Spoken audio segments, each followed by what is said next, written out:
बहुत समय पहले की बात है। किसी गांव में एक भूतिया घर था। उसमें रमेश और उसकी पत्नी गीता रहने के लिए आए। अरे वाह, ये कमरा तो बहुत कम पैसों में मिल गया। अच्छा है जी, हमें ये कमरा कम पैसों में मिल गया, नहीं तो इस गांव में हम कहाँ जाते। कुछ ही देर बाद उनके दरवाजे पर दस्तक। जैसे ही गीता ने दरवाजा खोला, उसके सामने एक जोड़ा खड़ा था, कविता और कमल। सुनिए, हम आपके पड़ोसी हैं। आप यहाँ नए आए हैं ना? हाँ जी, हम आज ही यहाँ रहने आए हैं। दीदी, यहाँ रात को एक आदमी आता है। वो यहाँ के सारे कमरों के दरवाजे पीटता है और जो कोई भी दरवाजा खोलता है वो उनसे पराठा खाने को मांगता है। जो उसे पराठा नहीं देता वो उसे मार देता है।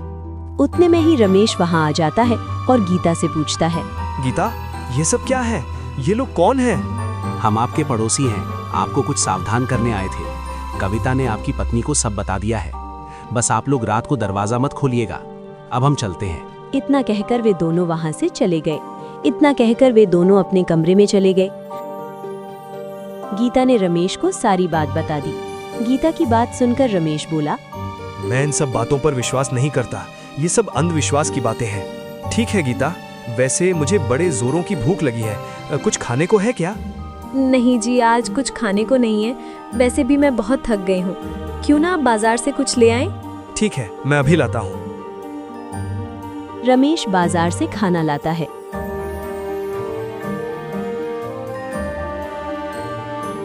वे दोनों खाना खाकर बचा हुआ खाना छोड़कर सो जाते हैं। आधी रात को अचानक दरवाजा पीटने की आवाज आती है। आवाज सुनकर रमेश उठ जाता है और दरवाजा खोल देता है। सामने एक आदमी खड़ा था।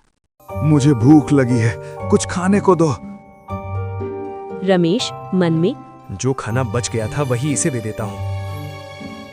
रमेश अंदर से खाना लाकर उस आदमी को दे देता है। उस खाने में पराठा भी होता है। वो खाना खाकर रमेश से बोला, अरे वाह, आज तो बिना मांगे ही मुझे पराठा मिल गया। मैं कल फिर खाना खाने आऊंगा। इतना कहकर वो आदमी वहां से चला जाता है।